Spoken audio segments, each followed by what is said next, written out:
গাছের পাতার ঘাস খেয়েই এরা বড় হয়। ছাগল বছরে দুবার বাচ্চা দেয়, আর একবারে 2-3টা করে। মানে আপনি শুরু করবেন দুটো দিয়ে, 1 বছর পর দেখবেন আপনার পুরো একটা খামার হয়ে গেছে। আর কোরবানির ঈদের সময় এক একটা খাসি বিক্রি করবেন 20-30 হাজার টাকায়। তখন আপনার গ্রামের মানুষই বলবে, কিরে তুই তো বড় লোক হয়ে গেলি। 4. নার্সারি বা চারা গাছের ব্যবসা। শহরের মানুষ এখন বারান্দায় বাগান করতে পাগল, কিন্তু ভালো মানের গাছ পায় না। গ্রামে আপনার যদি এক চিলটে জমিও থাকে, সেখানে কলম করে ফলের চারা, ফুলের চারা আর ঔষধি গাছের চারা তৈরি করুন।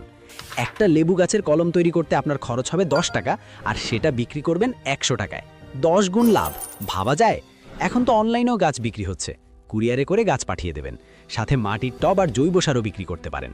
গাছ লাগান, পরিবেশ বাঁচান আর নিজের পকেট ভরুন। এক ঢিলে 3 পাখি।